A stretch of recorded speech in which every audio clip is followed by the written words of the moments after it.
নবী হযরত নূহ আলাইহিস সালাতু ওয়াস সালামের ওফাত যখন নিকটবর্তী হলো, তখন তিনি তার সন্তানদের ডাকলেন এবং তাদের ওসিয়ত করলেন।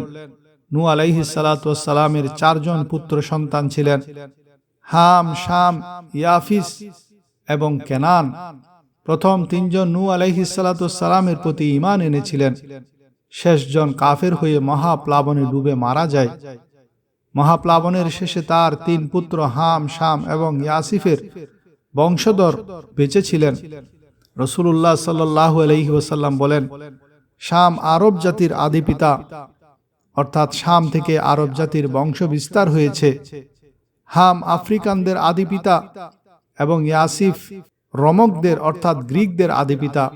ইবনে আব্বাস রাদিয়াল্লাহু তাআলা আনহু বলেন, নূহ আলাইহিস সালাতু ওয়াস সালাম 40 বছর বয়সে নবুয়ত প্রাপ্ত হন এবং মহাপ্লাবন হওয়ার পরে আরও তিনি 60 বছর বেঁচে ছিলেন।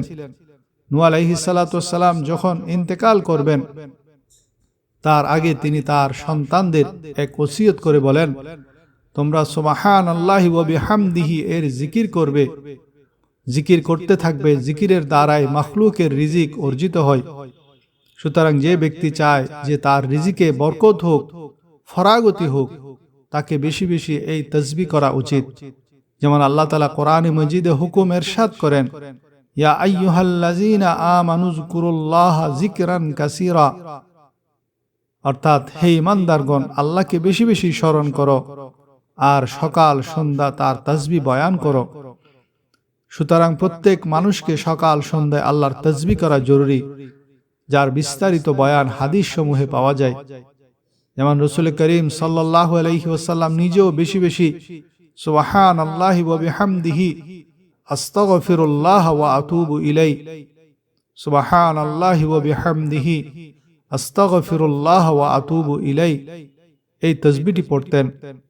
অর্থাৎ আমি আল্লাহর পবিত্রতা ও প্রশংসা বয়ান করছি এবং আমি আল্লাহর কাছে ক্ষমা প্রার্থনা করছি, তওবা করছি। হাদিস শরীফে আছে, সুবহানাল্লাহি ওয়া বিহামদিহি সালাতু কুল্লি শাই, এই কলমাটি হলো গোটা বিশ্বের পুরো কায়নাতের নামাজ এবং পুরো কায়নাতের রিজিক আল্লাহ তাআলা এই কলমার কারণে দান করেন। বিশেষ করে সকাল এবং সন্ধ্যায় এই তাসবিহখানা নিয়মিত পড়বেন। রিজিকে বরকতের তৃতীয় জিফা পাকিস্তানের এক আলেমের বয়ান শুনছিলাম। তিনি বলেন যে আমাকে এক লোক প্রশ্ন করলেন, আপনি কি কাজ করেন? আল্লাহ আপনার রিজিকে এত বরকত কেন দিয়েছেন? আমি জবাব দিলাম, ওযু করি। সে লোক আশ্চর্য হয়ে প্রশ্ন করলেন, ওযু করা কি কাজ হলো? আমি তাকে বললাম, খোদার কসম, এটা আমার কাজ। আজ থেকে 25 বছর আগে আমার এক প্রিয় বুজুর্গ আলেম আমাকে এই নববী ওজিফা বলেছেন। আমি হুজুরকে বললাম, হুজুর, আমি আগে খেলাধুলা করে কামাই করতাম, এখন খেলাধুলা ছেড়ে দিয়েছি, এখন কোনো কাজ তো পারি না কামাই করার জন্য, তাই আর্থিক আমদানির চিন্তায় আছি। তখন আমার প্রিয় ওস্তাদ আমাকে পরামর্শ দিলেন, সব সময় ওযু সহকারে থাকবে। আল্লাহর নবী সাল্লাল্লাহু আলাইহি ওয়াসাল্লামের কাছে এক সাহাবী এসে বলেছিল যে, ইয়া রাসূলুল্লাহ, আমার আর্থিক সমস্যা। তখন নবী করিম সাল্লাল্লাহু আলাইহি ওয়াসাল্লাম তাকে এই পরামর্শটি দিয়েছিলেন যে যখনই তুমি ওযু ভঙ্গ হয়ে যাবে তখনই ওযু করে নিবে, ওযু ছাড়া থাকবে না, এক মুহূর্ত অতিবাহিত করবে না, তারপর দেখো কি হয়। তো সেই আমলটি আজ থেকে 25 বছর যাবত আমি সেই কাজটি, সে আমলটি করে আসছি। এখন আমার আর্থিক কোনো চিন্তা নেই। আমি জানি না আমার টাকা পয়সা খরচাপাতি কোথা থেকে আসে। আপনিও বা ওযু থাকা শিখে নিন, তাহলে রিজিক সেখান থেকে আসবে যেখানে আপনি কল্পনাও করতে পারেন না। ওযু সহকারে থাকার সবচেয়ে বড় নিয়ামত হলো আল্লাহ আপনাকে রিজিকের টেনশন থেকে মুক্তি দান করবেন। আর ওযু সহকারে থাকলে বান্দা গুনাহ থেকেও পাক থাকতে পারে। নামাজ জামাতের সাথে পড়া সহজ হয়।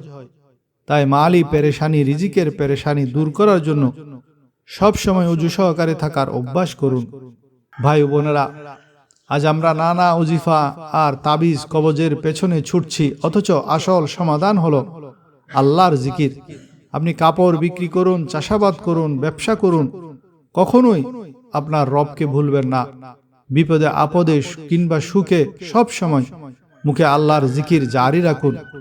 বিশেষ করে ফজর এবং আসরের পরের জিকিরকে আঁকড়ে ধরুন, সাথে সাথে সদা ওযু সহকারে থাকবেন এবং নববী জিকিরটি প্রতিদিন কমপক্ষে 100 বার পড়বেন। দেখবেন আল্লাহ আপনার অকল্পনীয় উৎস থেকে রিজিকের ফয়সালা করে দেবেন এবং আপনার সব সমস্যার সমাধান করে দেবেন। রমজানের প্রথম দিন থেকেই এই জিকিরের আমল শুরু করে দিন।